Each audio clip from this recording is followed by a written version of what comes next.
What's going on, everybody? We are back with Real Bodybuilding Podcast, episode number 28. We took a little bit of a hiatus. I was trying to find a guest that I really could learn from, and somebody that's very well known in the industry. Victoria Felkar is with us. She's a researcher and consultant. So if you'd like to say hello, Victoria. Hello. Victoria, you're very well known for blood work, for anabolics in women's use, and a whole bunch of different aspects. So I want to get into a whole bunch of things, but before we get into it, I wanted to ask you how you started. Like, was it the mental side or the physical side that got you into it first? It was both. Okay. It was one of those sum of all factors that my own personal journey and my own health issues kind of came together with my education and my schooling. Okay. And also my passion, which was bodybuilding. So it was this definite kind of shitstorm of sorts that Okay. that happened when I was about 18, 19. And really, I'm here today. So it changed my life in innumerable ways.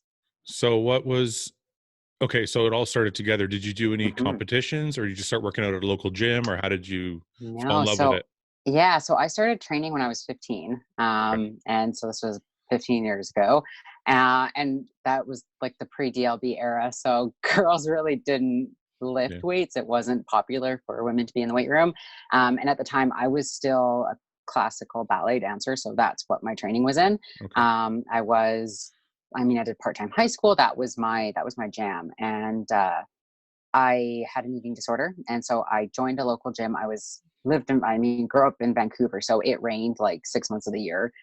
Joined a local gym to continue running. And one day I just saw like all the guys were having fun in the weight pit. All the women were like miserable on the treadmills. Yeah. And I was like, fuck this. I want to do what they're doing. Is that where you were? You were up on the treadmills with all the women? I was up on the treadmills. Yeah. Okay. And I would do like a half a marathon.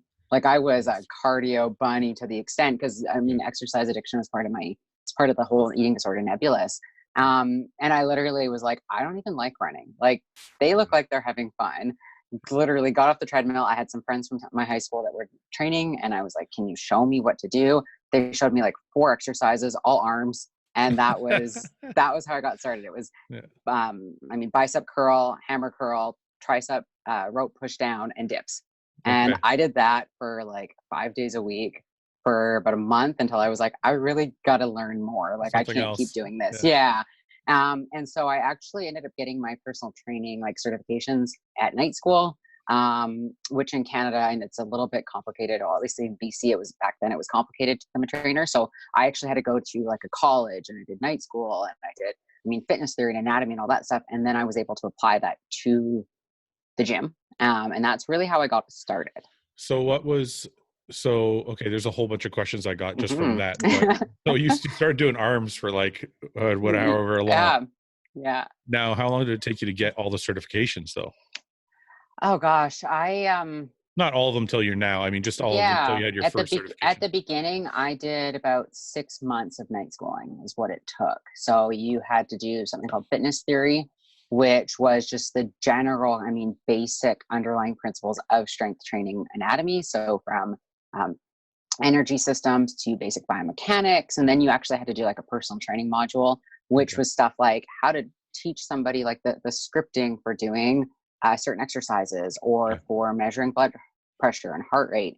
And then it kind of just evolved from there. I built onto that one. I went into my undergrad, which was in kinesiology, did more certifications, became a certified exercise physiologist.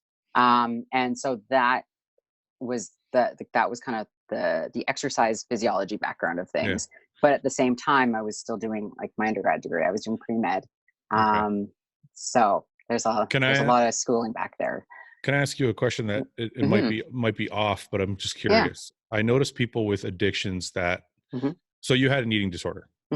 What was the eating disorder? Like what was was it you weren't eating enough, or eating too much, or what was the eating disorder? Yeah, so it was severe anorexia. I ate about, give or take, 200 to 300 calories a day.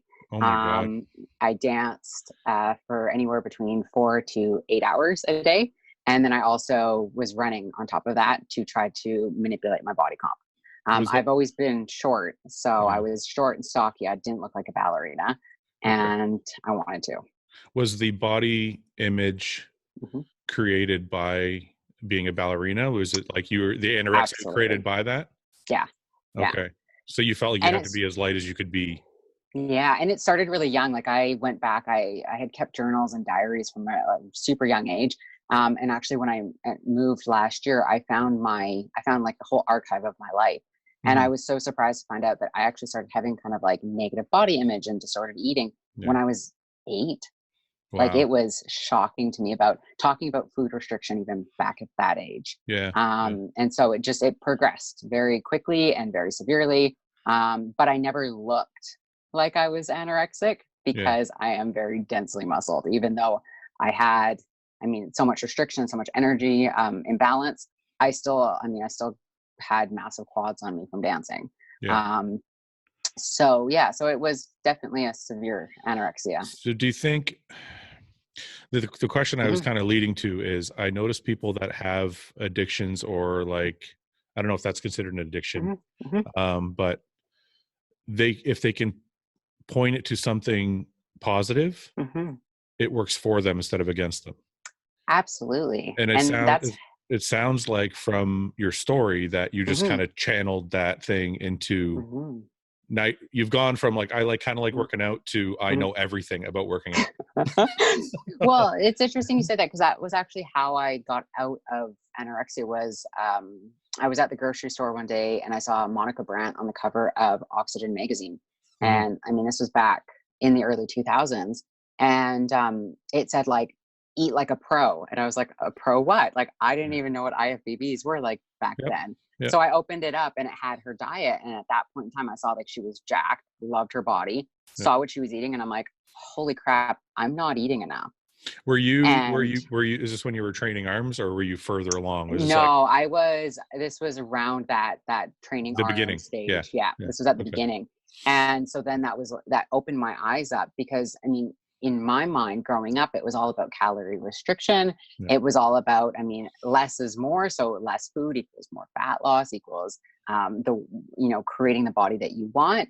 And so it definitely opened my eyes up at that point. I was like, okay, I got to start eating like she eats. And so I did. I copied her diet. Until then, I actually was able to work with a nutritionist to start to mobilize what is a proper diet for me. And then kind of my education and everything, all that followed. What were you, when you followed her diet, I imagine, and I could be wrong, but I imagine that you followed it like to a T.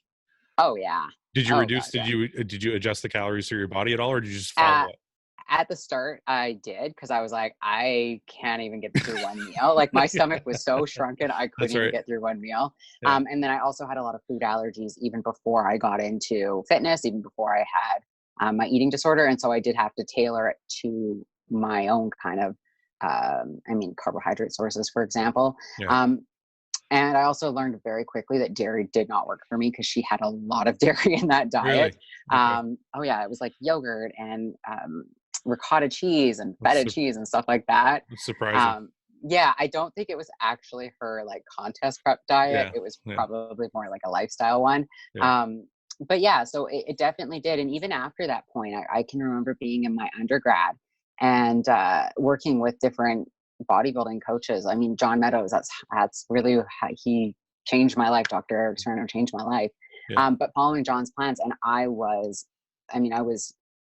just a maniac. I was to the gram. It was like, if something said 3 ounces, I was like 3 ounces. Like, this is what I have to do. I was very, very, very regimented, and almost it was to a fault. Absolutely to a fault. I was going to ask you that. Do you think do you think there's a point, even though it's being used for something positive, do you feel like there's a point where it can be destructive, even if it's a positive point you're kind of aiming at? For sure, because I didn't listen. I didn't go from, not, going into override, where I would say override my hunger.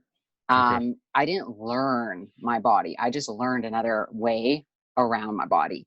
And so I wasn't listening still to things like hunger cues. I wasn't listening to things like how I was feeling, or my energy, or even my lab work. Because even back then, when I had my eating disorder, I had severe anemia, to the point that I had to do iron infusions because I had no iron in my body. Yeah. And so, even afterwards, it was a long road to begin to learn my body, and also to be able to trust actually how I felt.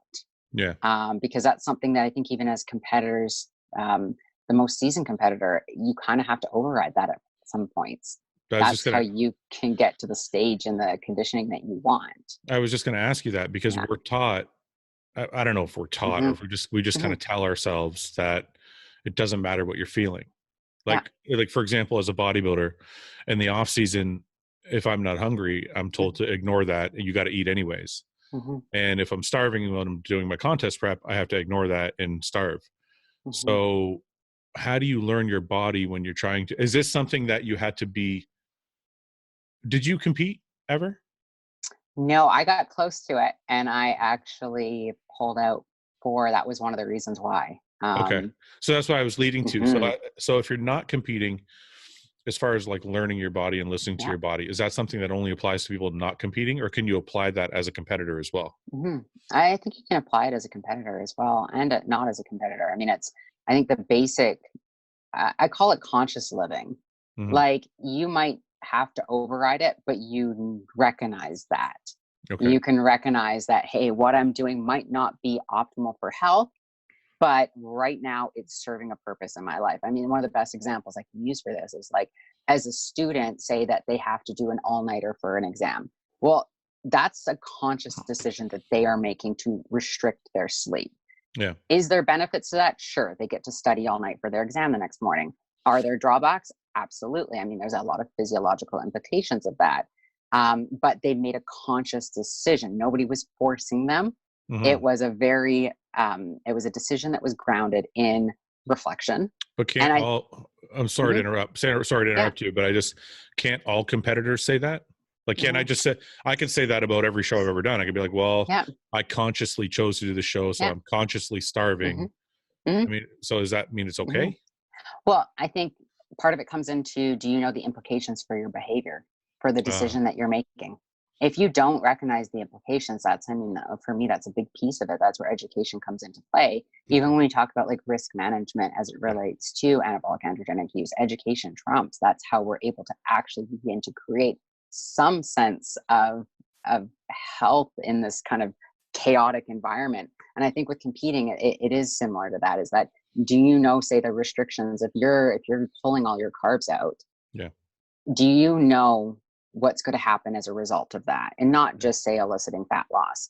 Do you know the duration, say, that you can do that for before it has dire metabolic consequences? And are you okay with, and do you even know the way out of it? Okay, now I get it, because I don't think 90% of us know that. We're just like, well, cut this and this will lose fat, but we don't understand. And I'm guilty of it myself. We don't, and I'm kind of going through some blood work issues myself right now. And it's because I didn't know all of the pitfalls of everything I was doing. I want to go back though, because you said something about food allergies, and I find the food allergy thing to be very interesting. So are food allergies something that you think is developed, or do you think it's something you're born with? Or both? Yeah. Yes. Both. Yes and yes. Yes and yes. I think so. The body is really complicated. Whenever we think we understand, we really don't, because we learn something new or something that refutes something that we once thought about the body. And so when it comes to food allergies, there are different kind of classifications. We know there's allergies versus intolerances versus, say, just certain types of pathologies that affect the ways in which we digest something. And so there is definitely, I think people say the word food allergy, they might mean intolerance, they might mean, say, an inflammatory process of another type, or so on and so forth. So food allergies, when we think about it in kind of that definition, something like celiac disease. Celiac disease is related to wheat and gluten. It is an immunoglobulin response, which means we actually have an immune system response. It's to a protein called IgA. That specific protein has a genetic basis to it. Now, that doesn't mean that you have to only have this gene mutation, though, to have celiac disease. And conversely, you can have that gene mutation and not have the manifestation of celiac disease, because our genes live in an environment that we create. And so if your body, say, goes under a ton of physiological stress, we can then trigger that gene to result in a pathology or a disease state. Something like the IgA gene mutation, we now know is related to other things too, like asthma, believe it or not, that there is a link between those. And so that's what I mean by it is something that is so complicated. And I am glad you asked me about this, because this is one thing that I feel that is definitely missing in the conversation about health in the industry right now, is that we view things in such a reductionist kind of like single-minded blinders up box when it comes to bodybuilding. It's like when you think about contest prep, all too often it's like, I used to joke around calling it the big three. You have training, you have diet, and then you have supplements or ergogenic aids like drugs. That's it. That's your plan from your coach. And that box that you put it in, well, it might serve a purpose. Often it causes a lot more damage in the long run, because we don't think about all these different interactions, reactions, connections, relationships, and that something like exercise, it affects our nutrient status. Something like drug use, it affects our nutrient status. We know that it's not just like protein equals muscle growth. Right? We know protein causes an acute insulin response. Well, it's not just carbs that do that. And so I feel that kind of reductionist approach that we think about when it comes to prep, we also think about with our body. I mean, think about the thyroid gland. All too often you hear about it being manipulated solely for the purposes of fat loss, as if that's all the thyroid does. What else does it do? What else does it do? Well, give me the most important ones. Important one? Yeah. Well, so it is your body's metabolic rate, which is very, very important. It, though, does also affect your moods. Thyroid is manipulated in cases of depression. They will actually augment, a lot of times, antidepressants. If they don't want to, say, stack certain antidepressants together, they will add in T3 to see how that affects the overall moods. Because if you think about it, a depressed thyroid results in a depressed physiological state. That includes your mind.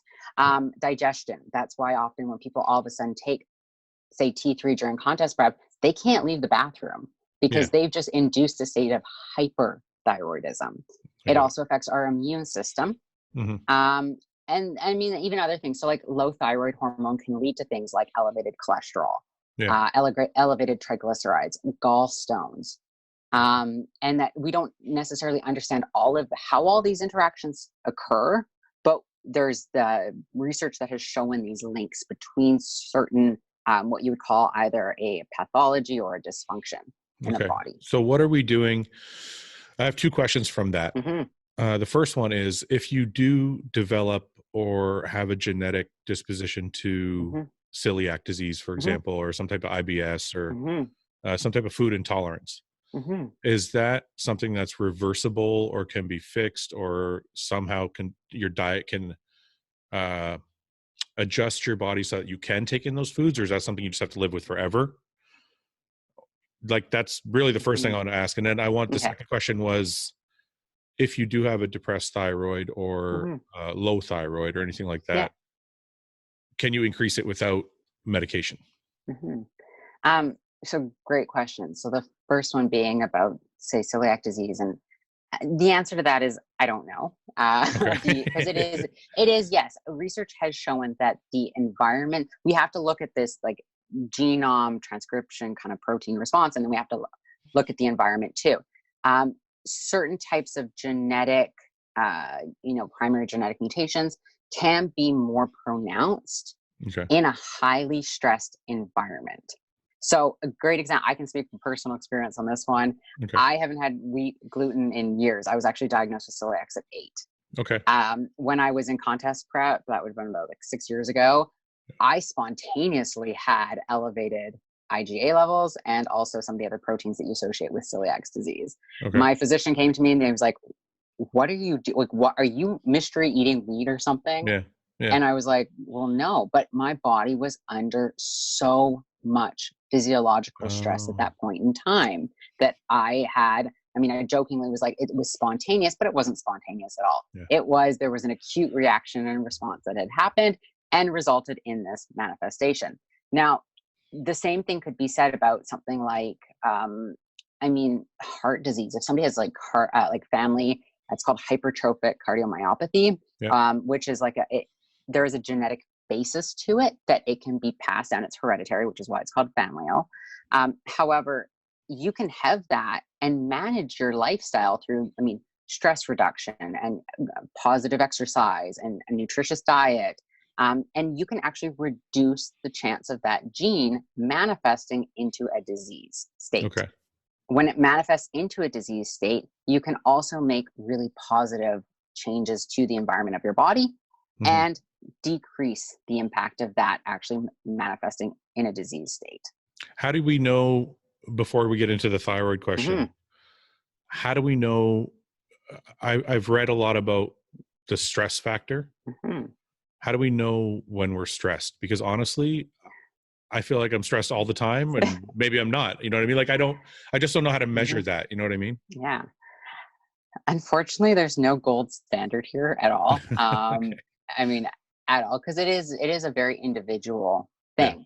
One of the things that I tend to do, you can use there's certain stress questionnaires that's like all of these cataclysmic events that can happen in somebody's life, and they're all labeled and ranked. Now, the thing about that is that we all have different coping mechanisms, both in terms of the physiological, but also a psychological. You hear about people that are like the gritties that can go through all these intense trauma and, knock it off like it's nothing ever happened.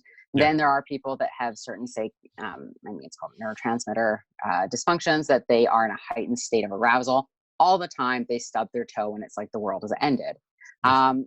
So there is, our perception is really important here. The way that I look at it is the sum of all factors. The most simple metaphor I can use is the stress bucket, which essentially, think of it having this massive bucket, and you have a tap that gets turned on. Now, every day you have certain stressors in your life. You go to the gym, that is a stressor on your body. You run a business, that is a stressor on your body. It's can be considered a positive stressor, but it's still a stressor. Relationships. Now, all of a sudden, let's say that you stop having good sleep at night. Well, that's now a stressor. So that tap is turning on and water's flowing in. And so if we have more water flowing into our bucket than our bucket can hold, we start spilling over. And this is typically when we see things like dysfunctional digestion, lowered thyroid, sex hormones that get maladjusted, a low state of immune system, neurotransmitter deficiencies, brain health changes. So I guess what I'm asking is, if you're the kind of person that stubs their toe and freaks out, which is probably me, how do you aside from seeing a psychologist, how do you change from being that person? Yeah. Well, again, you're hitting me out with all these really hard questions, because it depends. If you're somebody that has a neurotransmitter deficiency, and that's maybe what's causing, or even just your neurotransmitter, there's some weird ratios going on, and that's what's causing it.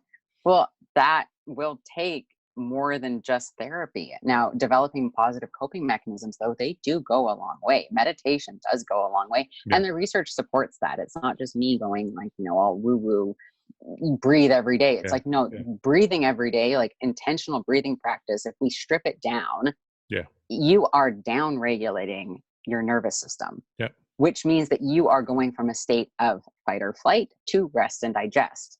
The more that you're in the state of rest and digest, the less likely you are to get stimulated by small triggered responses.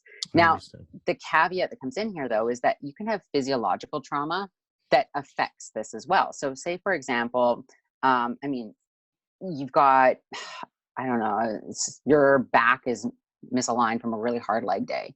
And that is now triggering your body to go like, hey, something's not right. And that saying of, hey, something's not right, that is a stress response. That is water going into your stress bucket. All right. I have that. I have that all day long. Yeah. Well, chronic pain.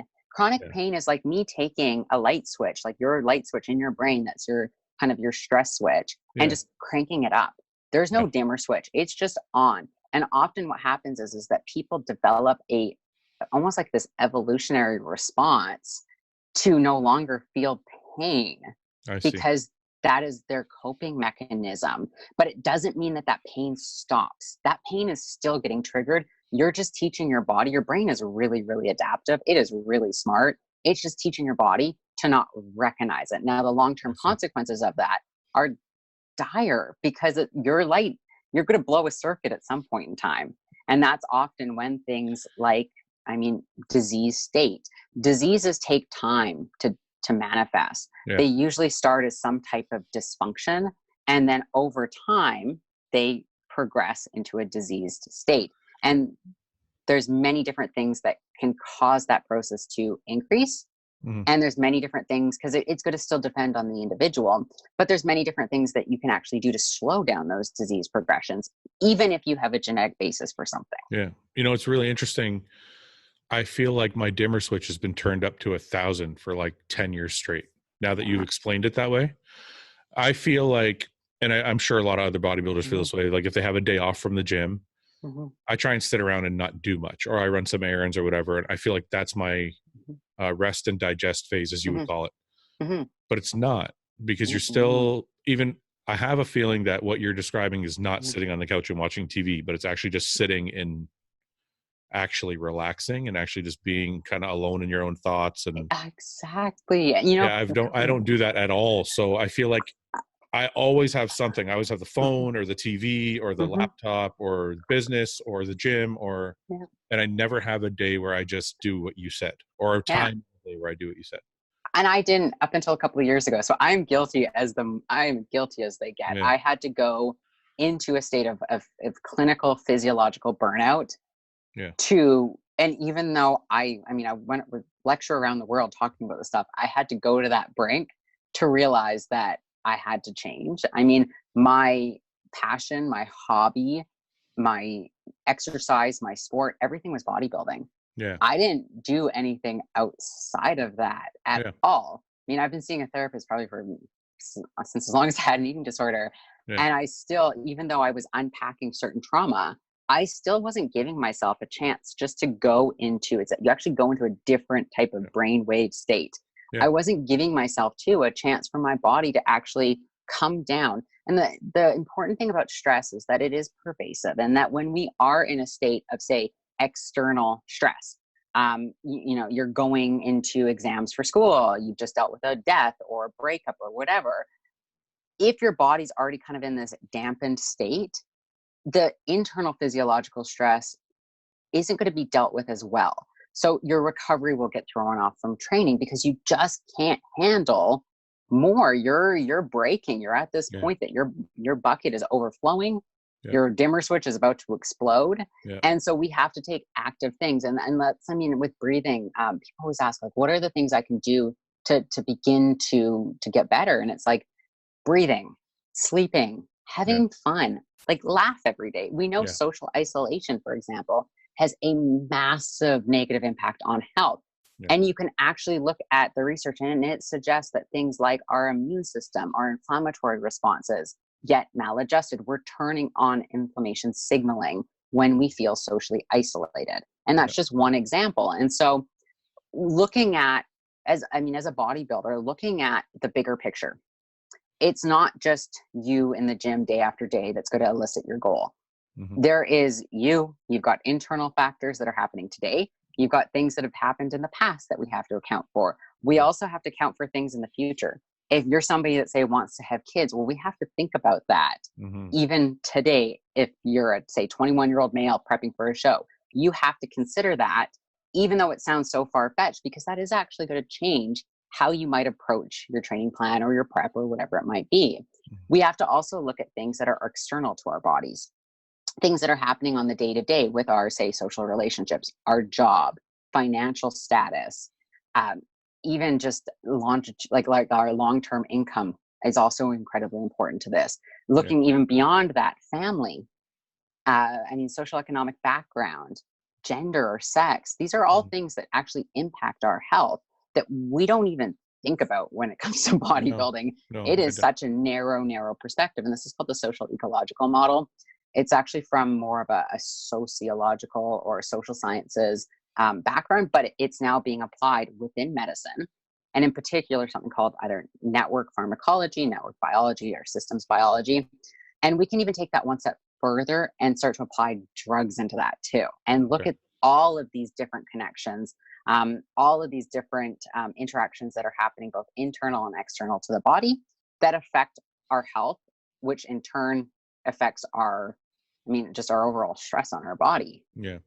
I want to kind of change this topic a little bit, and only just to lead into, it's kind of along the same lines, but I wanted to discuss why women and men, when we're competing, it's like you said, it's such a narrow scope of things, and what we can do to eliminate or not harm ourselves in the process of competing for a show.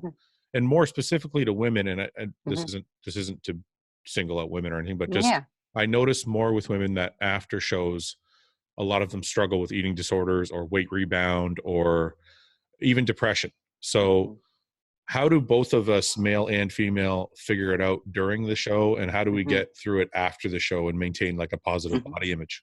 So I'm going to counter that just a little bit. You got to think about this before you even start. That's how you can avoid it. Okay. All right. And if it's too late, we'll address that. But I think one of the big things is that we have to build a foundation.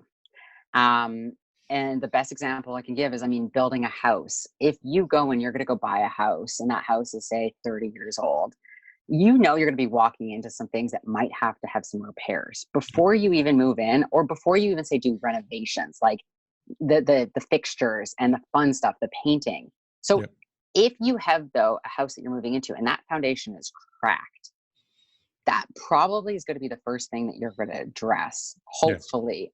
Now, when you think about that in the context of, say, living in Tornado Alley, where your risk for some type of external disaster is going to be even higher, you're going to be on that even sooner. Like, that is going to be the first thing you fix. Well, that's bodybuilding. You're walking into this cataclysmic kind of chaotic event. And if you are not going to the bathroom every day, if you're not sleeping, if you've got nutrient deficiencies of any type, if you've got, for women, an irregular menstrual status, why do you think you're going to be healthy at the end of the day? Oh, so you're saying if you're going into a show with issues, you should be solidifying your situation before you even walk into Absolutely. Because a lot of people, it's almost like being in a bad relationship where you're like, maybe we should get married, thinking it'll fix everything. It's kind of like, absolutely, kind of like doing the same thing. You're like, well, I'm in bad shape, maybe I'll do a show, and you think it's going to help. Yeah, so, exactly. And that you can think about it even in the say the stress relationship, is that when we think about stress, there's different aspects to it. You've got like certain inflammatory signals or glycemic dysregulation, say reactive hyperglycemia, or you've got insulin resistance, you've got perceived stress. So say you're in a state of just like a really bad relationship, you also might have sleep issues. So if you've got all these things before, it's going to be a lot harder to fix them, but also to manage the extra stress that you're now putting onto your body. Because as you are training, as you're restricting calories, as you're adding in certain compounds, as you are getting closer to the event, and you've got kind of like the butterflies and the jitters, as you are now also, say, overtraining and undereating, and things are just going to get more stressful physiologically as you get closer to that event. If you haven't fixed these other things, they're just going to keep adding. Like, your stress bucket is now like not just overflowing, like it's gone. And your capacity to manage it is going to be a lot less. So you are, so let's assume somebody has fixed their foundation and they're going into a show and their life is pretty all buttoned up everywhere it needs to be buttoned up. They're sleeping well, relationship's good, whatever. Where do they go wrong when they're prepping? Yeah. Well, I think right there, prep is a stress. And we have to think of it like that. You are inducing a physiological stress. And for some people in particular, say if they do have some type of genetic like perturbation, then that's only going to potentially, it could get turned on, especially if you're now introducing drugs into the mix that you really don't know. We don't know. There's not enough research to support some of the certain implications of that. So for women, for example,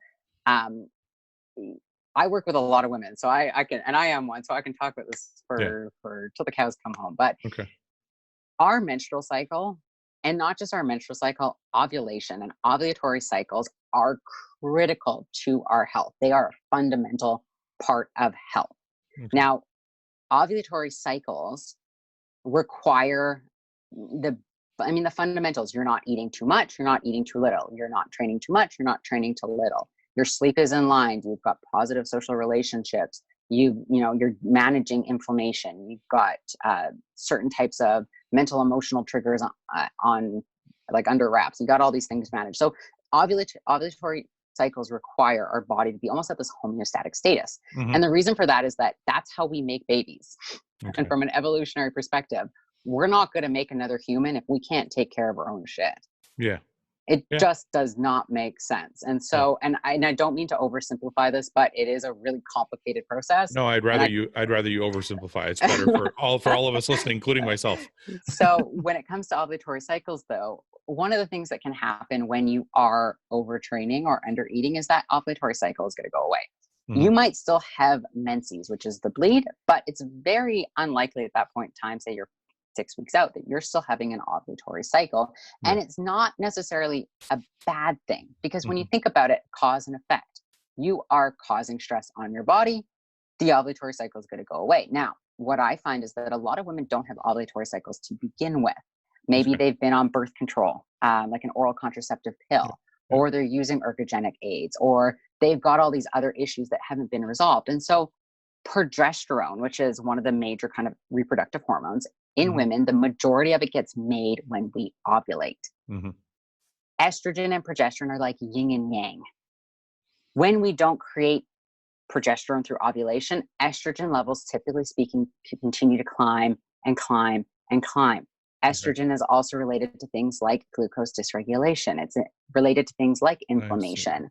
Okay. And so it's also related to high levels of androgens potentially. Okay. So you are creating this hormonal dysfunction, and we're just looking at ovulation right now. Yeah. Yeah. And so when you have, I call it, the acronym is HELP, high estrogen, low progesterone, that always accompanies a state of inflammation. Okay. So we've got ovulation here. Now we also have prep, all the things that come with prep. Yeah. Overtraining, under eating. Now we also have to look at estrogen can affect our thyroid function. Okay. Our thyroid needs progesterone to be able to function optimally. So now, even without looking at hypocaloric states, even without looking at other stressors, our thyroid is going to get negatively adjusted by this. Mm-hmm. Now we also have things like, just hunger cues. Leptin and ghrelin are two hunger hormones. They are influenced by things like inflammation. They are influenced by things like our neurotransmitters. And now if those are also getting messed up, because they are also related to our sex hormones. So you get this clusterfuck of stuff happening. Yeah. Yeah. And women, it's not to say that we're more susceptible to it. It just means that we have to be a lot more careful, and we have to be managing it in an appropriate fashion. I think that all too often I've noticed, and I've grown up in the industry. I started in it when I was 15. I'm 30 now. I've seen a lot of stuff, and that for women, it's almost like this,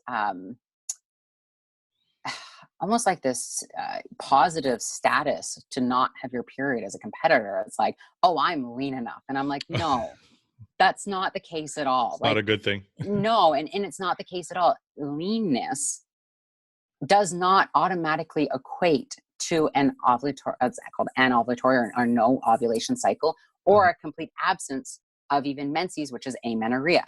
It is a state of stress. So it's your body's ability and capacity to manage stress. You can have high body comp and have been on an ovulatory cycle. You can have, sleep disturbances. And so that really, when it comes to women, really, really important.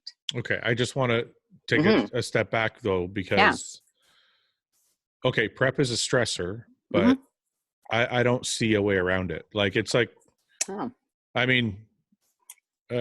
saying you're going to have issues because you're stressed, but that's the nature of the game. Like, that's like, I don't know how to get through.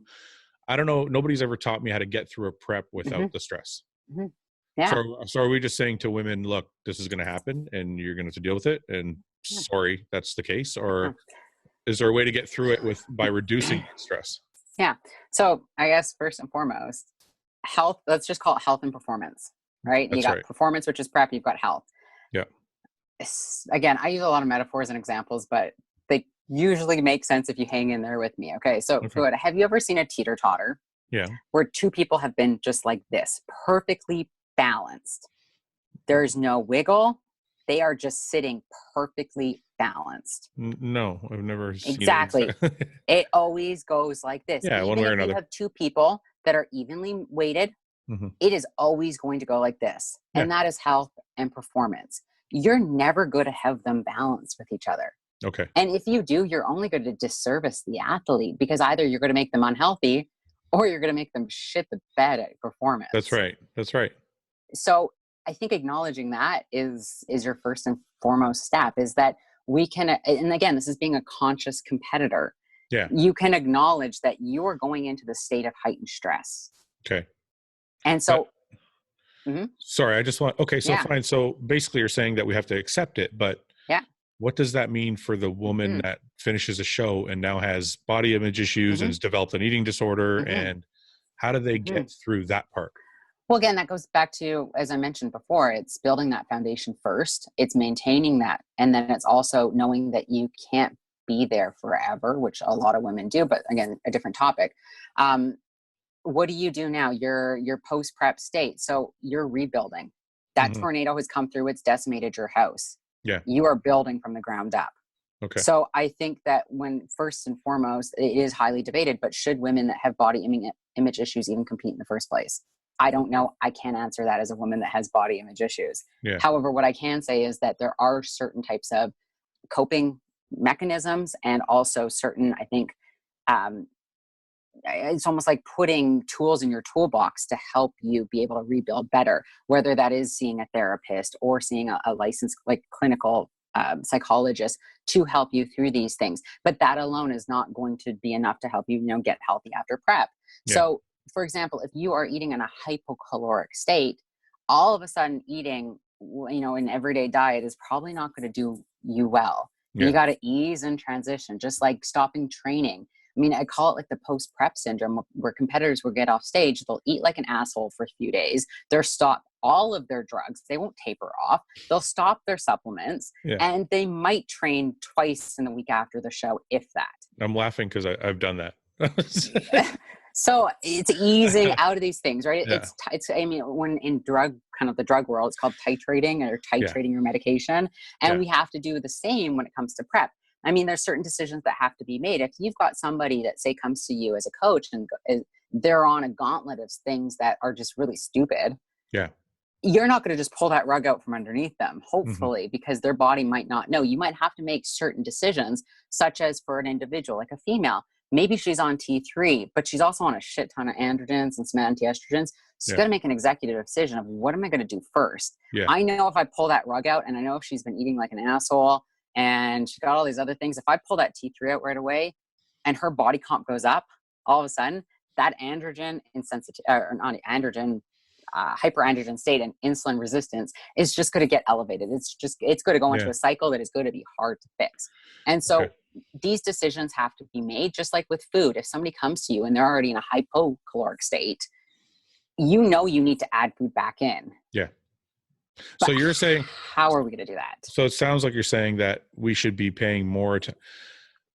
The way I look at it, it's like we pay loads of attention to, okay, I'm 12 weeks out. What am I going to do? And it's like, you have this whole plan, and it's all set up, and it's almost like post-show is an afterthought, because they'll message their coach.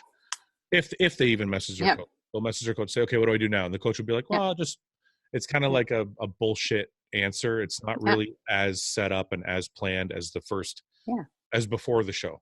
Yeah. So what you're saying, so I think what you're saying is the coaches need to be held more responsible to setting up a post-show plan as they do to the pre-show plan. Absolutely. And that's the solution. Absolutely. Post-prep is always, in my opinion, has been the most important period of time, because that is where we can restore kind of the damage per se of what we've just induced. It's no different than like if you're going on vacation, you might not book your flight home right away. Some people do, though. They book a return flight when they book their departure. But even if you don't, eventually you have to go home. Yeah. Yeah. And you know the steps it's going to take to get you home. That's right. Prep is no different. We have to return ourselves to a physiological baseline. And what I see a lot of is that when individuals have come to me for consulting, for example, they're so far removed from a physiological baseline because they're, say, in a post-prep state. They've tried to hold on to whatever it might be, certain protocols, certain, just body compositions, that we have to take that so slow. And then we also have to restore, because when they started prep, they weren't at a baseline to begin with. And so for some individuals, like, there is no time frame on this. Some individuals, it can take quite a while for them to create homeostasis. But the beautiful thing is that next time they want to prep, it is going to be so much easier, because when we have physiological function, the way we look, or the way we want to look, our physiological form will follow every time. When we don't have it, it is a hell of a lot harder to do something like lose fat. Now, you can use drugs only so far to try to fool that. But eventually, that card castle is going to fall, because you don't have the foundation in place. So I like what you're saying a lot, because there's two things I'm getting from it. And one is, you're not saying don't prep, it's horrible, and you girls you're saying just understand where you're going, set yourself up for it, get through it, but then also have a great plan for afterwards. Absolutely. And the second thing I'm getting from it is, and I feel like this is actually the more important point, because what I see happening in the industry more often than not is girls just want to keep competing. And I feel like it's not even because, I don't even know sometimes if it's because, and I shouldn't say just girls, guys do it too. But I don't know sometimes if they love bodybuilding or they love the attention. Because they don't, it's like you said, sometimes to reset your body, it could take up to a year, it could take 2 years, depending on how much damage was done. And some of these people just want to do a show, and then they're like, get out of stage, and they have that post-show depression, and they start looking for another show to do. And it just kind of makes them worse and worse and worse, and they don't ever take the time to get back to zero. Yeah, absolutely. So, okay, and that good. Post-show depression can be from so many different sources too. I mean, even just thinking about that, depression can be a neurochemical imbalance, but it doesn't just necessarily happen from, certain pre-existing states. It can be induced through certain drug states. We know that drugs have a hugely important role on our neurotransmitters, on our brain. We also know that something like nutrient status too, if somebody's, say, not digesting their food and they're in a nutrient deficiency state, especially for some of the critical ones, and then those same nutrients have been leached through the use of certain drugs, particularly, for example, let's say anabolic androgenic orals, they don't have any freaking energy to do anything. And so, it's going to leave them feeling worthless. It's going to leave them feeling just absolutely gutted, because they can't even get off the couch to train.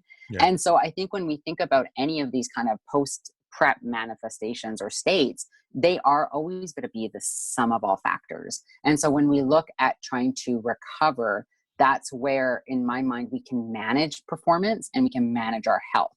We can't just go like, these fixes. Those fixes don't exist, and they're going to be individual for everybody. But there are some basic, I think almost you can think of them as like fundamental ground rules per se that you can do, not only when you're in prep, but after prep, or just make sure, like, do your audit and be like, hey, did I sleep last night?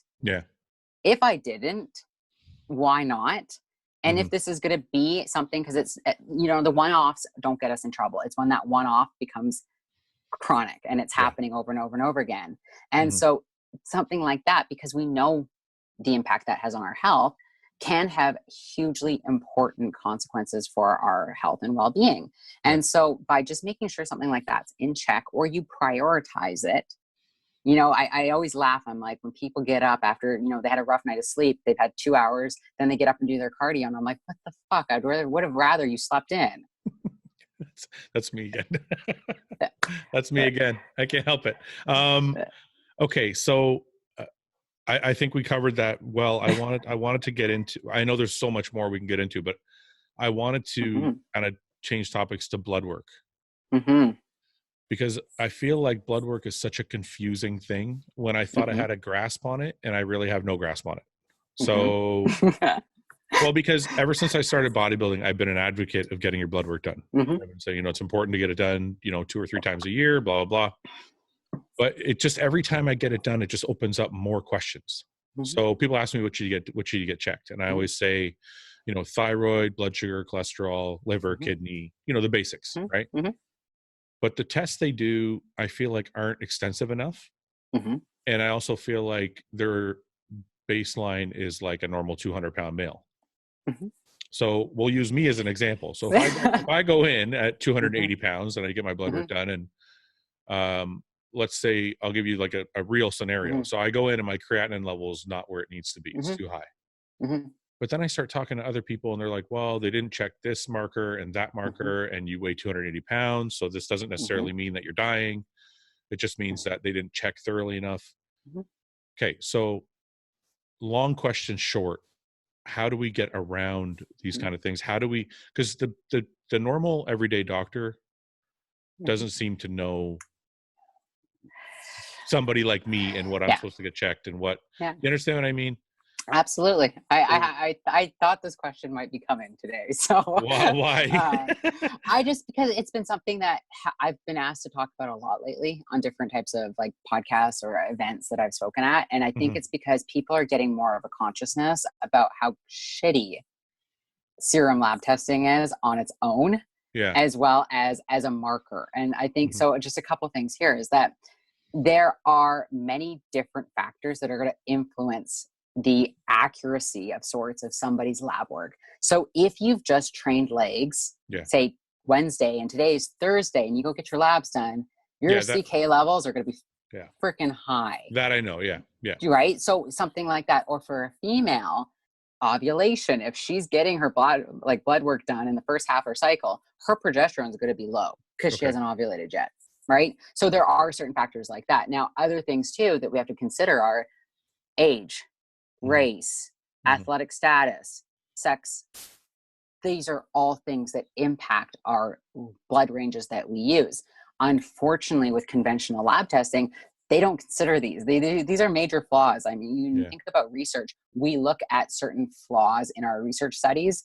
If we want to, say, measure Z, and we're looking at X and we're measuring with Y, then we have to, before we can even enter an experiment, think about all the biases, think about all the things that, variables that could influence it. With lab work, it's kind of seen as this gold standard, but it's not at all. So reference ranges are often way too broad. They're not personalized, and they're also changing. And so the blood range averages get kind of reassigned to the norms and standards of the population. Right now, we have an incredibly unhealthy population. So realistically, I don't want my thyroid hormone to be in line with the population because that's unhealthy. And so that's one factor. Another one is that we're not using standardized reference ranges either. And in Canada, if you go to Life Labs, it is going to be a very different range than somebody who, say, goes to Quest Diagnostics in the States. And but only because the unit of measure is different. Well, no, actually the ranges differ from lab to lab, state to state, country to country. So if you actually start to lay out the ranges, you're seeing there are some quite a big differences in these ranges.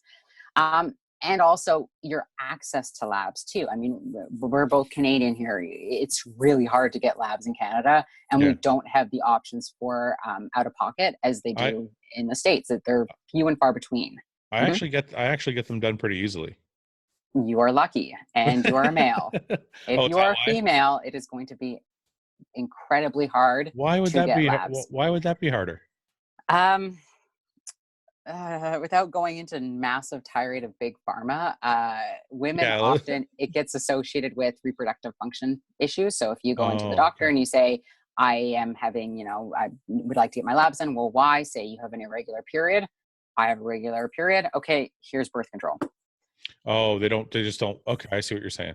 They would rather just prescribe than actually do testing. When the reality testing is actually pretty cheap. If you look at the flat rate of testing, it's pretty cheap to get things done. I mean, CBCs, I think they're like $7. That's what the company is paying, but you can pay upwards of a lot for that.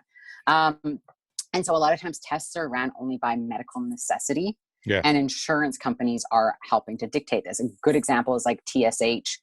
For thyroid, often TSH will only be ran if you don't get in a certain range. Then T4 will be ran, and then possibly T3. even patients that are on thyroid replacement, even patients with thyroid disorders have issues getting the proper testing. And so now we have this kind of this world that's insurance based. And so the other thing too is that we have to look at our lab work in context. And so our hormones are fluctuating. I mean, testosterone is higher in the morning. So if you go in and you get your labs done in the afternoon, then your testosterone levels are going to be different. But can I interrupt you for a minute? So my basis for it is not, I know some people care about their testosterone level. Like, I want to make sure my test is real. So I got to go check. I'm not in that vein of thinking. I'm more in the sense of, I want to bodybuild. I want to bodybuild for 30 years. And I want to make sure I don't die doing it. So I want to make sure all my levels are okay. Now, when I go to the doctor and the doctor says your GFR is low, but he hasn't done any other testing, what I want to know is, what can somebody ask or like, what other tests can people ask for, or who can they see? Like, do you have reference people that can actually read their blood work? Because I know some coaches read blood work. They don't know what they're looking at. And I know doctors look at blood work, but they also aren't specific enough. So where do we go? Like, what do we do? Yeah. I mean, that's a great question. And I have some answers for you, but not all the answers, because that is an ever-evolving thing. Yeah. I mean, our body is constantly changing and we're constantly learning new things. And, certain markers that we once thought were really important, we're now realizing maybe aren't. I think so. One of the big things is to do your own assessment on the side. Okay. So whenever you get labs done, I recommend for people to also be tracking their, basic health markers. There's apps that do this. I mean, Sipple is one of them, but more simple than that, just get a date book. Write down when your training is. Write down if there's, say, some type of really stressful event. Say you had a bout of diarrhea, just write it down, chart it, make your own data. Because at the end of the day, we're using standardized methods to measure a very unstandardized thing. Yeah. And so, I mean, I can't tell you how many times I've talked to an athlete and they can't even freaking remember what cycle they were on last, how long they were on it, when they started it, what their dosing was. So get your bases covered, chart your own data. It is something that's so simple, but when we are looking at analyzing lab work, it does really help to put things in context. So, I mean, a great example of this is that if you are you're getting your basic blood chemistry done, so your CBC done every 6 months or every 4 months, and you are male and you went from being never touching an anabolic before to then going on an anabolic. Yeah. Well, your red blood cell count is going to be different just based off of that. Now, if you don't tell your doctor that because of the stigma around anabolics, they're going to think that you seriously have something wrong and probably send you to a hematologist. When in reality, high testosterone levels are going to cause an increase in red blood cell count. Okay, that actually brings a point. Sorry, again, I'm sorry I keep interrupting you. I just said you keep popping up with new questions. So is that why my doctor is familiar with anabolics and he knows what I do, and we're very open with everything I'm doing. Yeah. And he seems very nonchalant about my blood work. Where when I look at it, I panic because I'm like, I know what it's supposed to be. But again, those are standardized numbers. They're not. So is he right? Well, I don't know if he's right, but I know that I'm not saying he's right. I'm saying he could be. Is that probably more the reason for the nonchalant behavior, is that he knows all the things I'm doing and he knows how big I am and he knows all these things. Yeah, very, very well possible. I mean, there's sometimes, it's funny because there's sometimes that I think, and I've experienced this with certain coaches, because I work with a lot of coaches, like I coach coaches kind of thing. Yeah. And that people will come to me with this idea of like, oh my God, this is what this range needs to be. And I'm like, hey, wait a second. You are dealing with somebody who's not normal at all. Yeah. I mean, if you're on even, say, prescription dose TRT, your FSH, LH, all of those things might be different and they might be off. And that's where getting your own baseline is really important. And also looking at how it changes with all of these other contextual factors. So if somebody comes to me and let's say their liver values are all fucked up.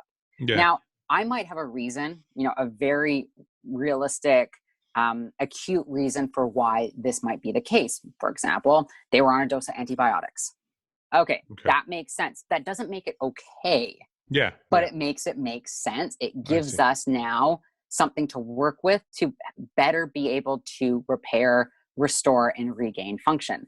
Okay. Now, there are certain types of things, though, that might always be elevated. A 280-pound man, his CK levels are probably always going to be elevated compared to the norm. Now, if we look at those levels, though, with his kidney function as well, if we look at those levels with, say, uric acid and a bunch of these other values, and we track them, I think one of the things that gets forgotten when it comes to lab work is that at the end of the day, it's data. And our life, it's like in research, what we call a longitudinal study, which means we're doing it over the course of our life. Yeah. So doing labs every 6 months might be too long of an interval to actually get an accurate data sample. And so there are times that I even recommend people that say you are in an off season, maybe your protocols for both training, diet, and ergogenics are relatively mild. We'll utilize that, say, 3 months time to get a nice, lovely sample of baseline. So now go every month kind of thing. Exactly. Yeah. Now you can see, and you can see what happens when you are now, say, in prep, and start to see these subtle differences. At the end of the day, though, this data set is going to be built off of you. Okay. Is it going to be, for some people, expensive? Probably. But could it be incredibly vital, not only to your success as an athlete, but your success as a human? Most likely. Okay. But labs alone aren't kind of this like gold standard seal. There are other types of testing as well. I mean, you've got serum, which is blood work, is only one. There's different types of urinary testing. There's crap. Lab testing is growing so fast. You go into Targets in the States now, and you can get like capillary blood for certain types of ailments. Now, the verdict is still out on the accuracy of that. I recommend if people are going that route to do some research and, compare that type of finger prick testing to the actual serum testing. There's stool testing, there is blood gas testing. So there is a lot of different types of testing. Okay. I'll be honest though, I rarely tell people right away to get labs done. Okay, that actually brings me to the question I was thinking of is, remember you were talking about your baseline for health and making a diary? Yeah. Let's say you do that. Let's say you check your, my sleep is good, my eating is good, my digestion's good, my mood is good. Like, let's say you check off all the boxes. Yeah. Yeah. Does that mean you're healthy? Like if you're not, I know I don't want you to get in trouble. So I'm not asking you to make a blanket statement, but what I'm asking is, because you're saying blood work is not the gold standard and there's so many tests and all this, are we better off looking at our own individual physiques and bodies and health and checking all the markers ourselves and saying, okay, everything feels great. I don't feel any ailments. Everything is clicking like it should be. That probably means I'm okay. Like, is that an irrational thought to have? I think it's rationally irrational. I think that on first basis that, in all accounts, it might mean that you're healthy. However, we have to then put that in context. Okay. If you're running something, so this is a great example of why I love network pharmacology. If you are running, let's just say low dose Anavar, we know there are going to be certain physiological implications for that. Okay. It is going to cause certain nutrients to get leached just by way of how that drug gets metabolized. We know it's going to have an implication for your liver. It could also throw off your sex hormones, especially for women. So we know that there is an effect that drug is going to have a physiological effect. Now, if that's not registering any red flags on your lab work, it doesn't mean that those effects aren't happening. They are.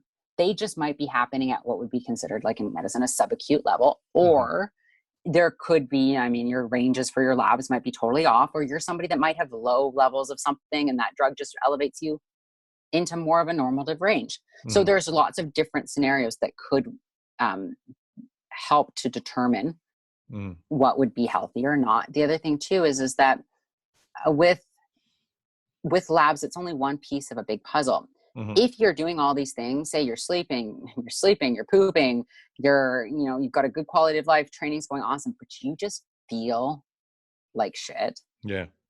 Listen to that inner voice. Don't ignore it. But my worry is the opposite, is what if everything, my worry is the guy who everything is clicking like clockwork, feels amazing, and then he dies of a heart attack in a week.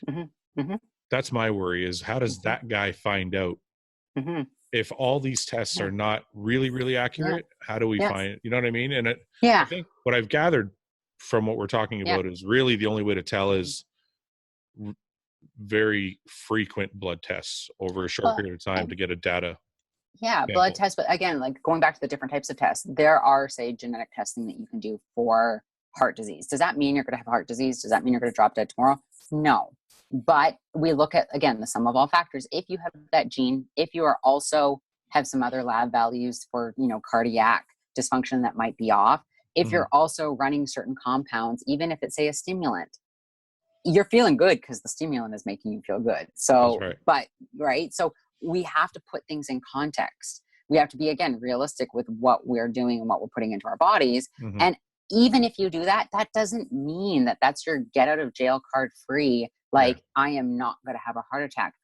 We don't know. Medicine is not perfect. We're just making educated guesses. What you're saying. Exactly. And at the end of the day, typically speaking, like when you look at, a study just came across my desk this past weekend of, it was an awful title about how anabolics are killed this male. It was like a 32-year-old male died of a heart attack. Now, of course, anabolics are going to get blamed for it. But when you start to read it, he was on a lot of different stimulants. He was on T3, the clen. There was also the anabolics. And then there was also a pre-existing congenital heart condition.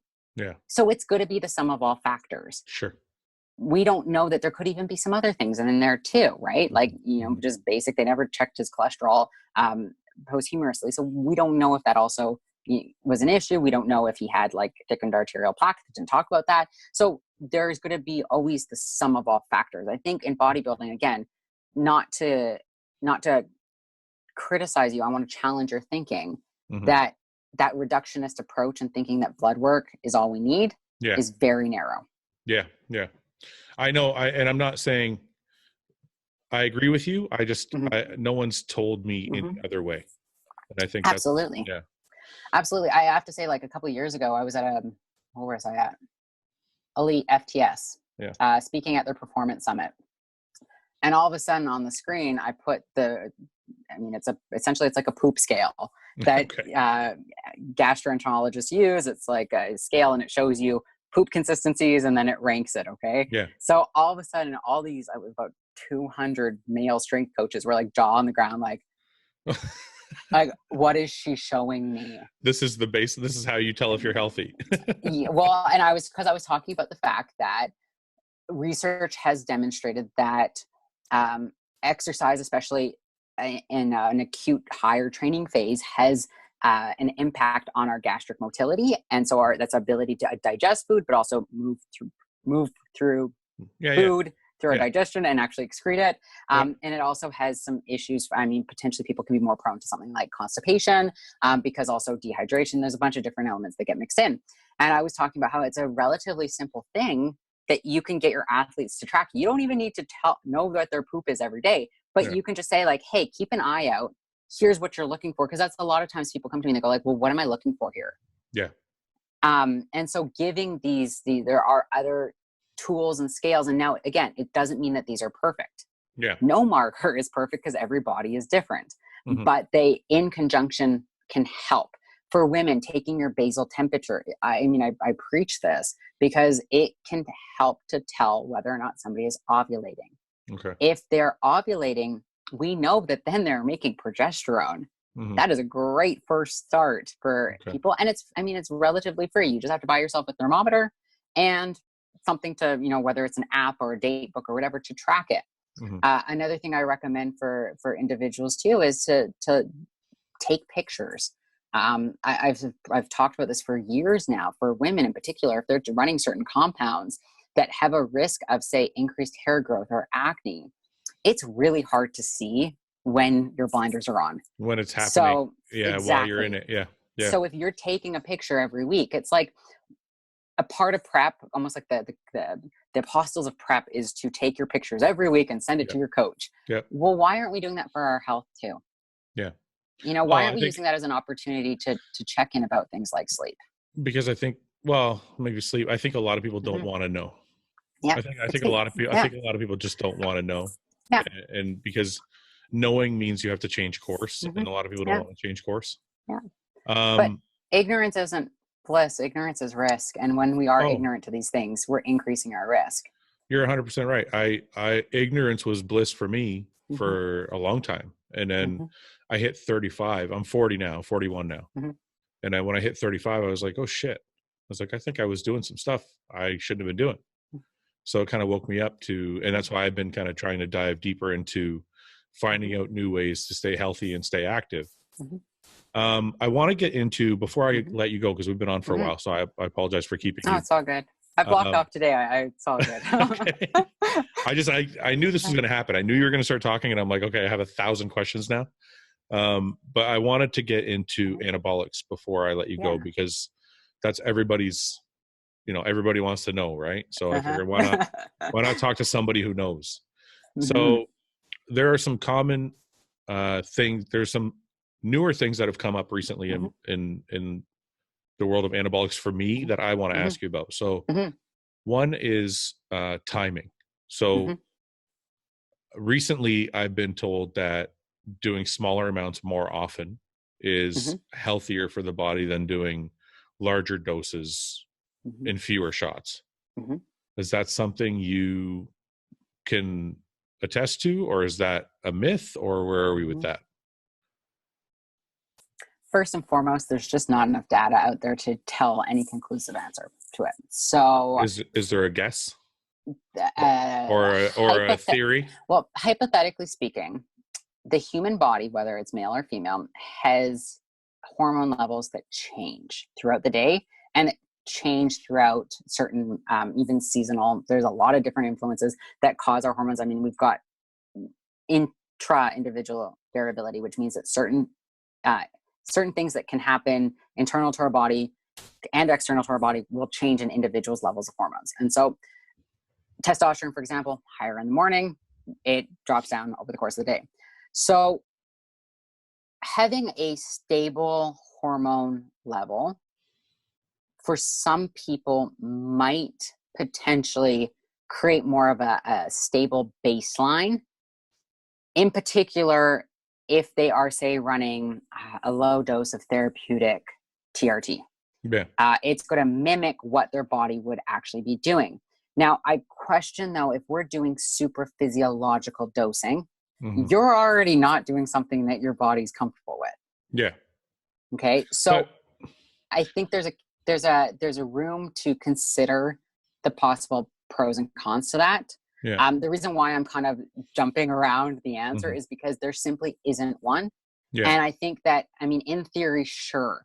Can I specify the question? Can I make it narrow it down a bit? Sure. So let's say I'm doing 50 milligrams of test propionate 6 times a week. Okay. Equaling 300 milligrams. Or I'm doing 300 milligrams of testosterone and anthate once a week. Is either one healthier, or is it the same thing? Because some people would say the long-acting ester is better because you're not getting any fluctuations in your testosterone levels. And some people would say the 50 milligrams a day is better because you're going to absorb more of it in a better way. So is there an answer to that? Or well, I mean, again, it goes off the individual. I can say from consulting with different individuals that are a wide range of athletes and non-athletes, that certain individuals prefer doing microdosing. Okay. That makes them feel good. Their lab work is okay. And that is the best protocol for them. I know other people that use long esters, but they don't do a 7-day cycle of them. They do actually do it more condensed. So 3 to 4 days, sometimes 5. And that they will go off of how they feel. When they start to feel like a little bit of like not so great, then they'll do their shot again. So there's that method too. Okay. I think that, again, going back to kind of being conscious about this, it has to be what works for the individual. If you're somebody that, even in theory, if all things say that doing microdosing is going to be best on paper, if it just doesn't work for you, roll with it. When you say doesn't work, you mean if it doesn't feel good, or if you mean you just don't want to do that? No, you just don't feel great doing it. Or maybe you're doing once every other day and you feel great that way too. So I've been trying. It comes to the individual. I tried both myself. I actually feel a lot better just doing 50 milligrams. Because right now I'm on a little above TRT. I'm doing about 300 milligrams a week. Yeah. And I found that doing 50 milligrams a day feels great. Like I feel no fluctuations. My mood is really good. Yeah. I don't like doing the shot every day, but it feels better. Yeah. So, yeah, absolutely. And if that's the case, then roll with it. But also know that there's always going to be room to play. There's always going to be room to say like, hey, let me try it every other day for a set duration of time. Like I think a lot of times when people do experiments, they go like, I don't feel good, I'm pulling the plug. It's like, well, no, give yourself like say 3 to 4 weeks. Yeah. And go with it and see how you feel. I mean, an easy example, I know it's not an anabolic example, but thyroid hormone.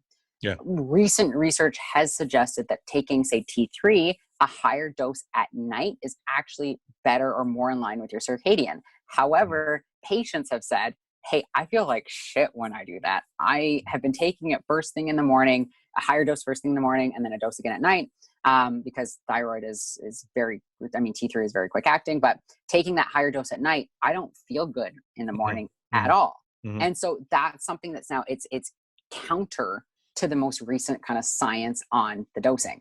And so even with anabolics, I mean, there are things that when you look at something like the duration of, I mean, the time of the ester, or, you know, if you're doing injectable, if you're going with your circadian, if you're going with somebody's training, whatever it might be, you can look at all these different variables. But if it's just not working for that individual, that's when as a practitioner, coach, consultant, bro, whatever you want to call it, needs to then go like, okay, I have to individualize this for the person. You know, it's crazy that you said that. Now that I think about it, I've been working with John Meadows since 2014. And I always wondered why, and I hope he's not watching this because he might take offense to it, but I always wondered why he was so wishy-washy. Yeah. I always wanted a coach to just be like, look, this is what you got to do. This is when you got to do it, blah, blah, blah. Yeah. And John's always been the kind of coach who's like, well, if it feels better, do it. Yeah. And I'm like, what the fuck? This guy can't just tell me what to do. Yeah. Oh yeah. And now I'm starting to understand why. It's like you said, it's very individual. There's a great quote. It's actually not for physiology. It's more for psychology, but it's rigidity in the face of complexity is toxic, which means that we can't be rigid when we're dealing with a complex state or environment, because it's ultimately going to be dangerous or hazardous. It's no different when it comes to medicine. And where medicine is fucked up is that we've taken incredibly standardized protocols for treatment, for symptomology, for prognosis, for testing, and we've tried to apply it to an entire populace, not taking into an account even something like, say, somebody's genetic background, somebody's athletic status. And so for me, medicine, and this is the thing with medicine, we've come a long way. We still don't know a hell of a lot. And what we're getting when you go into the doctor's office is not what's happening on the front lines of research. There's something called translational medicine, and it can take up to 20 years or even more for you to get that research in your doctor's office. And so when we look at the front line, that's why, like, I love systems biology, systems pharmacology. It is more of that front line. But the other day, a study came in and I was like, oh my God, this is what I've been learning for the last 3 years and applying. And you're now telling me that there's something else to take in or to add out or do whatever. But that's the human body. It's not just, we're not just skin and organs and muscles and that's it. That's all. It is really complicated. And I think that when you apply a generalizing statement, you have to understand that that is ultimately damning. Yeah. There are very few times that I will give a generalizing statement. Yeah, no, you're right. It's kind of like GH is a good example, because a lot of people say, well, you should take GH in the morning. It's better, blah, blah, reduce your cortisol. I only like taking it at night. Yeah. I find when I take it at night, I feel better and I feel like it's making a difference. So is that one of those individual things where you can just kind of did your own testing? Yeah. That's where I think it comes down to the individual. Whatever optimal might not be practical. I see. Right? Let's say fasted cardio. There's a great propensity in bodybuilding to do fasted morning cardio. I love fasted cardio. You're telling me it's no good? Well, no, I'm not telling you it's no good. I mean, research has suggested otherwise. However, if that works for that individual, and my whole thing is like, do no harm. So if it's not doing any harm, then it can possibly be justified. Now, does that mean it's going to be that way forever? Maybe not. It goes back to our contest prep example, right? You know what you're doing is working for you for now based off your goal in your given context. But go back and reevaluate. Say 6 months from now, you know, even if you put in your date book, be like, I'm going to set aside an afternoon to go over my health and just to check in with myself. You know, you take your car in for a tune-up. So no, I get it. And I think that when it comes down to even dosing protocols, it's like, I've talked to many of people over the years and I'm like, well, why are you doing this? They can't tell me. And I have talked to other people that I might not agree, but they can tell me and it makes sense for them. And physiologically, I'm like, okay, it's not the worst thing. And you feel good. We're not doing any harm. Now, I don't like that when uneducated people do this, and I'm not saying that I am the end all be all. However, I have a little bit more background to be able to help somebody weave through these certain decisions that might be made clinically. And I also always refer out to people that are even smarter than I am at a certain topic when I don't know, and also to help make these kind of guidelines. Anabolics is a cesspit of just grossness in both the bro world and in the research world. There is research out there. There's research that's shitty, and there's research that's okay. There's research within pharmacology that's actually looking more at the pharmacodynamics, and that stuff it's pretty good because it's not really looking at the subject, so it's not bad. When we look at the stuff that's looking at specific groups of cohorts like men, typically it's like anabolics are bad, they're killing you. However, you look at the TRT research and it's not saying the same stuff. So it is, when it comes to the research, really mixed. And that's the same thing when it comes to coaches. I mean, John Meadows, I can say nothing bad about that man because I mean, he rescued me back in like 2009 from my own bullshit. So there are great coaches like him, and there's a lot of really bad coaches. And there are even good coaches that on certain subjects, they might not be very knowledgeable. Or they have room to grow and they have room to advance their own knowledge, because knowledge is not static. It is always evolving. It is so dynamic. I was actually going to ask you about coaches. I'm glad glad you touched on that, because I see a lot of these girls that are doing, well, I shouldn't keep singling out girls, but it just scares me so much more, that are doing like mega stacks that I'm like, they look like bodybuilding stacks. And I'm like, this is insane. You're doing bikini. Like you don't even need a lot of muscle. You just have to be lean, and you're taking tren and fucking,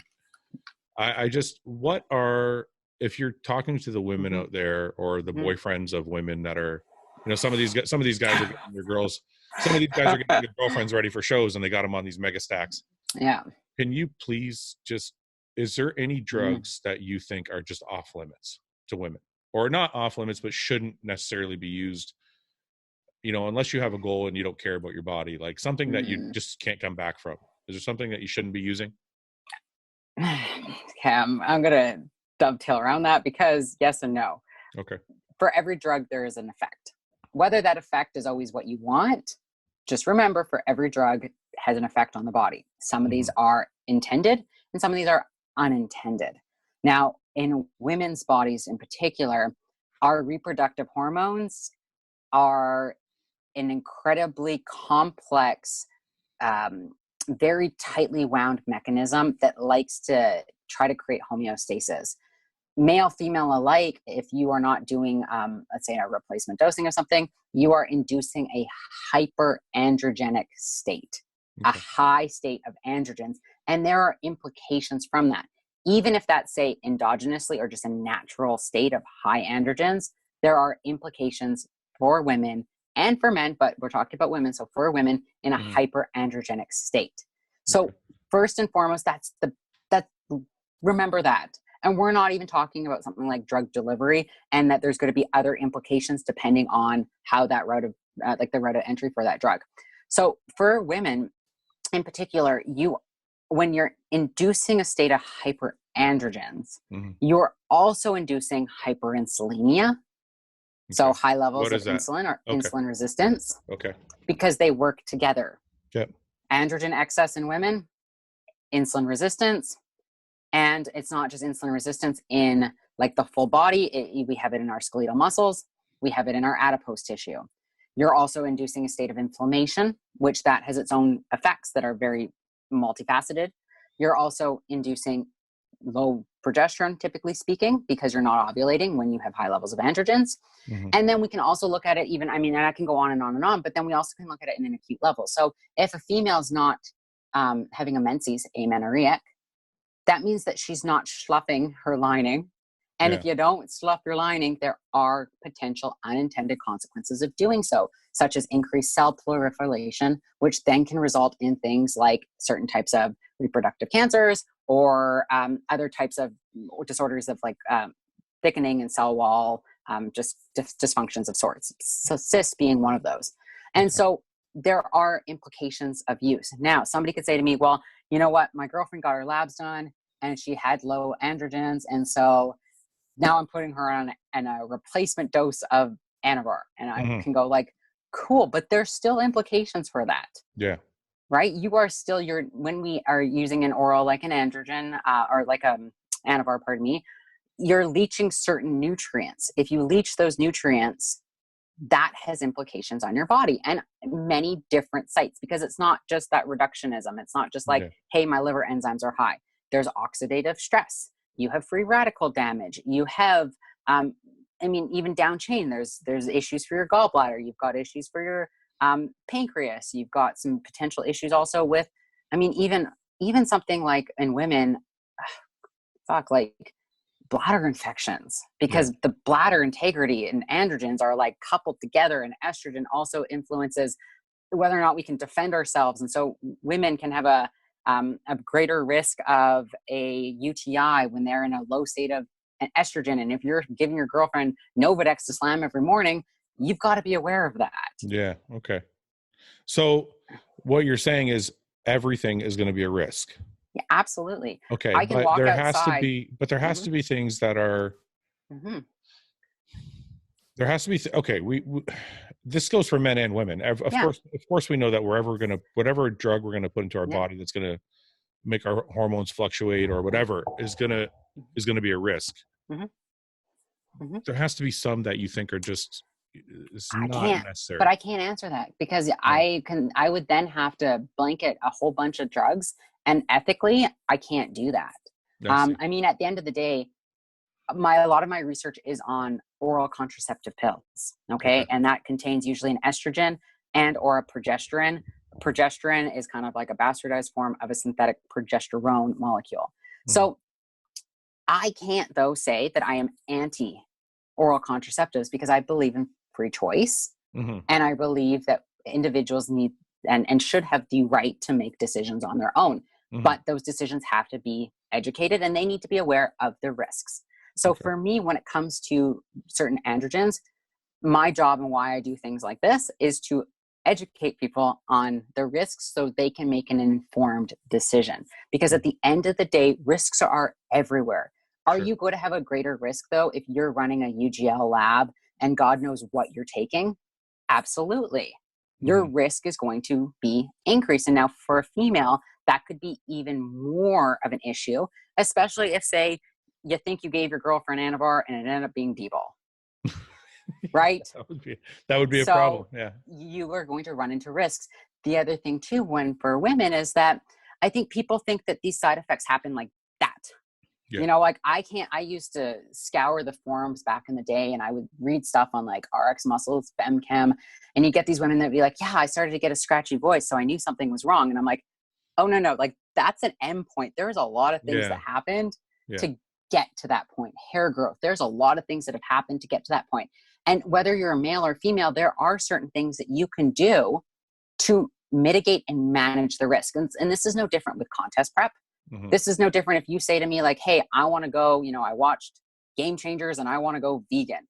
I might not agree with what you're doing, but I know there are certain risks involved with making that decision. And my job is to offer you tools to be able to mitigate those risks. I see. So you're consulting. You do your own coaching as well as coach other coaches? I do. So I do both professional consulting, and then I do private or personal consulting. So athletes come to me, or not even just athletes, wide range of individuals have come to me over the years. How extensive is a coaching plan from Victoria Felkar? I can only like when I pay you, I'm not sure what you charge, but when I pay you and you're my coach, I must be receiving like a booklet when I start. You are essentially, yes, you are. Of like risks and non-risks. And well, I think it comes down to, we start off, and I always start off by just talking to the person, and laying it out. One of the things I always get people to do is to identify those goals. And that's where I usually start with people, even if they're on something. It's like, okay, well, what are your goals? If your goals are to be healthy late in life, well, let's look at the things that, even lifestyle factors that you're doing that might not help you do that. And let's look at the things that you could be doing. And let's just start there. And so I think people always think that I'm some like crazy plan and whatever, but I'm like, first line for me is the basics. It is the absolute bare. And then we build onto that. Because the thing is that, let's just say somebody has an elevated or I don't even know, a blood value that's throwing off, and they try to equate that to just say the drug that they're taking. Now that could be, and we can look at research and find out that, the probability of that is actually statistically quite high. But then there's also all of these other things that could also contribute to that value being off. Red blood cell is a great example of this. There are many different things that contribute to an elevated red blood cell, including oxidative stress, nutrient deficiencies, liver health. So even if you're taking a drug that's going to increase that, let's not just, again, pull that rug out or that card castle. Let's deal with what we can in a very basic way first, see what happens, and then go into step 2. Plans are never just a one-stop shop. It is an ever unfolding thing. It's dynamic. We call it emergent or an emergent behavior, emergent response, and that we're continually modifying it. And it is something that, sure, it is going to be a little bit more involved, but I don't know about you. That's what I want. I don't want somebody to give me a blanketed, generalized plan, in particular, because my life isn't the same as, let's say, your wife's life or somebody else's life down the street. That's not the way the body works. And our set point today is going to be different than yesterday, and it's going to be different than tomorrow. And so for whomever you're working with, it really does come down to providing an individualized service. And I recognize that that's not in everybody's reach. Even for myself, I go like, I'm still doing my PhD. I don't have time. This is my side gig. So you don't want people to email you for consulting? No, they can. I have a waiting list, but I do it in a very weird way. So, but what I mean by that is that I can give people tools to apply to themselves. A big thing I always see with research is that people try to take what a research study says and apply it directly. And again, that's just not the way the body works. That's not the way the science works. And so I can give you tools that then you can build your own data, and then you can apply certain ideas and concepts in an educated way to then build the most personalized plan possible. And also without you going broke, because privatized testing is expensive. And also, over supplementation. If somebody doesn't need to take something. So it almost sounds like your goal is more to have somebody for a few months, teach them, and have them go off and live a better life. Absolutely. So you're not the kind of coach who's trying to hold on to somebody for 5 years. I've never. And I always do. It's no different than, say you were to go to a specialist and you might see them more frequently at the beginning, and then it just might be check-ins after that. That's the way that I work. And if somebody's in more of an acute phase, say it's a female comes to me, she's been on birth control for 10 years and wants to transition off. Sure, it might be a little bit more involved at first, or even more. I might give you some homework to go do for a couple months. You do it, you come back. We then do phase 2. We get that going. You go away, you come back. And then once you're off, you're ovulating, we just check in every now and again. Okay. I have a couple quick questions. Yeah. Well, they're probably not going to be quick answers because you're so thorough, but the first one is this: cardio, and this could be a total myth. This might be just bro science, but I've been told, and I've kind of experienced from my own clients, that women seem to do better with interval cardio than steady state. Is that is there any truth to that, or is that just anecdotal? Anecdotal for the most part, because when you think about it, if somebody's in a heightened stress state, having more stress, like doing intervals, is not going to bode well for their poor nervous system. Really? So you think, does that mean you think steady state cardio is just better, or it comes just down depends on the person? Absolutely. And also too, something like, say, substrate, like if you've got somebody who's not eating any carbs at all, and you're going to get them to do sprints, good luck.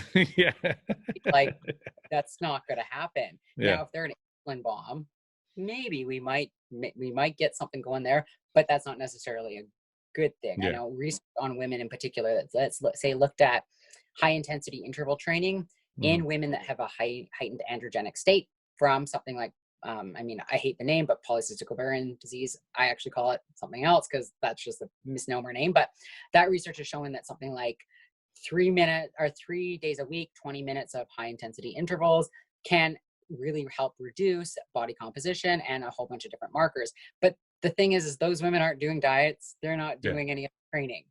Yeah. Okay. And the other question I want to ask, and again, it's probably bro science, but do women do better with high fat diets versus high carb diets? Does it matter, right? Individual. Yeah, because so for example, fat will still elicit an insulin response, in particular if somebody's super like insulin resistant.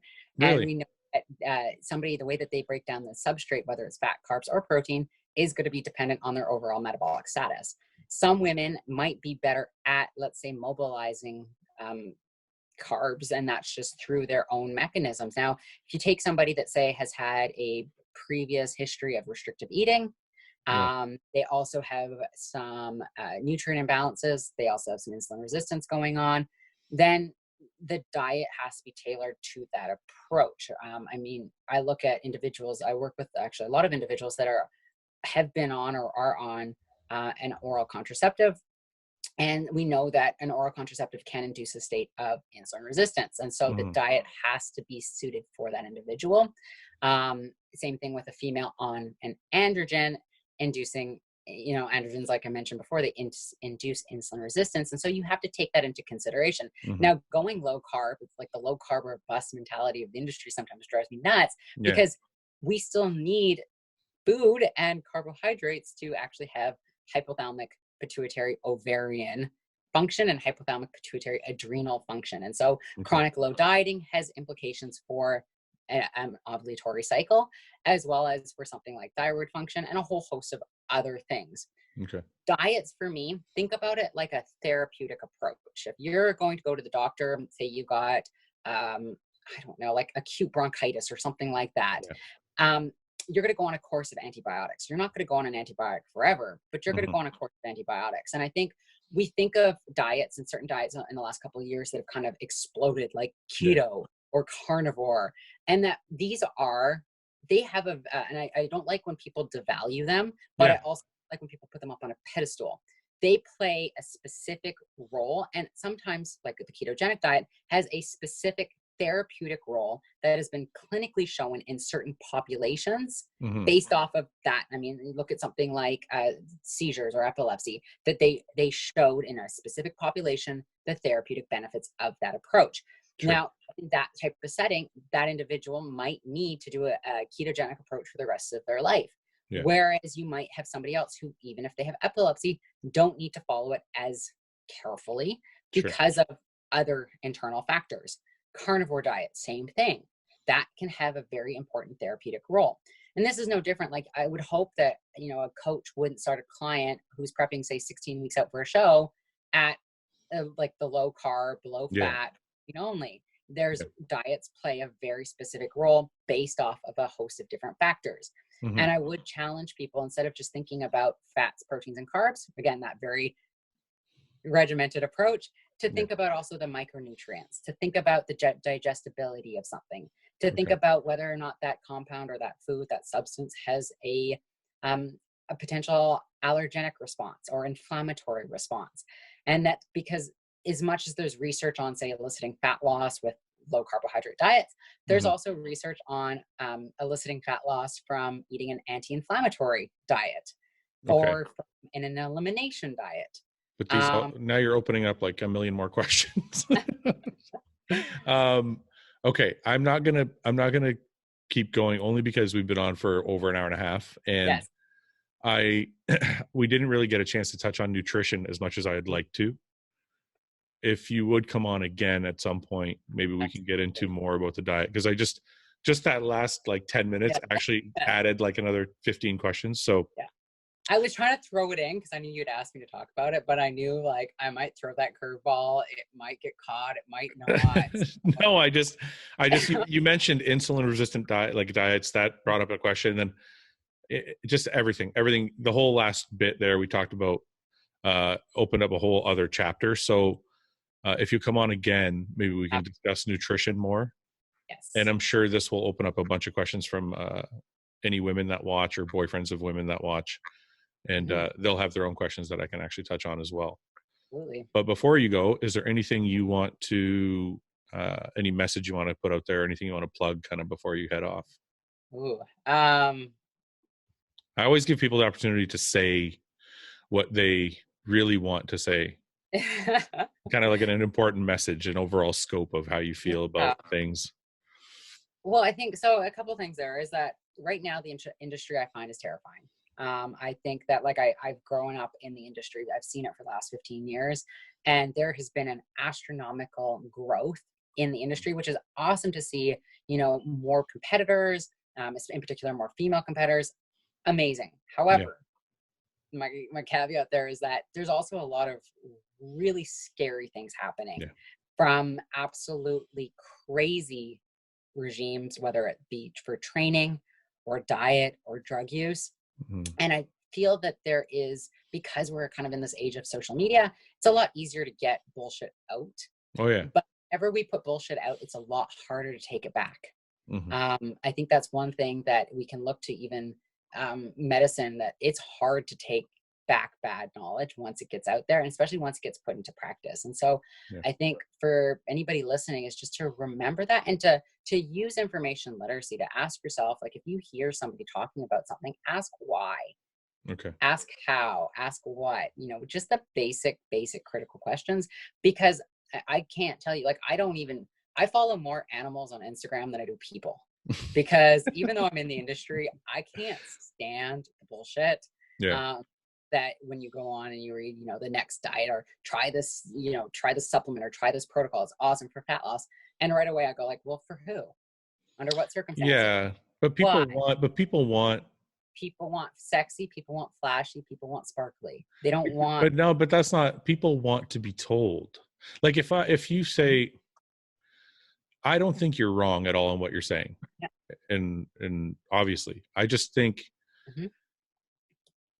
I would never want to put something out and have you think that about what I wrote, but it's not because I think in absolutes.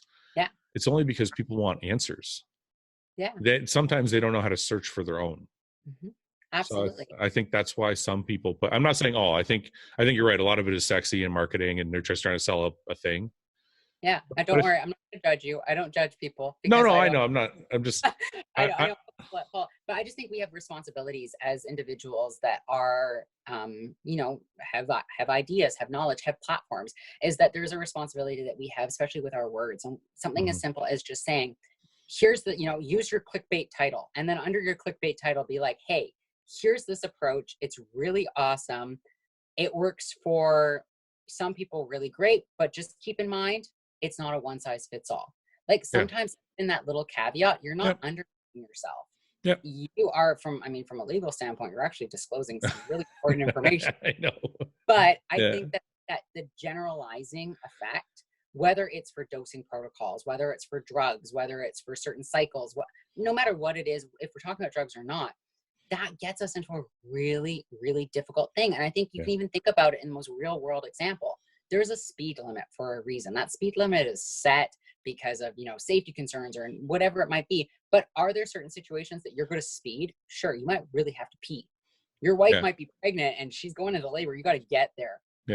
Whatever it might be. We have deviations, and these deviations are a part of life. And I think that in the Mhm. industry, people really like these really concrete, cute little boxes. Yeah. But that's what's getting us into the problem in the first place, Mhm. is that we like these really cute, pretty little boxes, Mhm. and that there has to be greater awareness, and that we have the platform and the ability to do that. I mean, I'm very grateful that you had me on your show, because this gives me that platform to begin to talk about these things. So no, and this is one of my words of caution. sorry. No, and that's actually why I have you and other people like you on the show, because I want to give people all the different perspectives. Mm-hmm. And it's funny you mentioned that about the way you write things.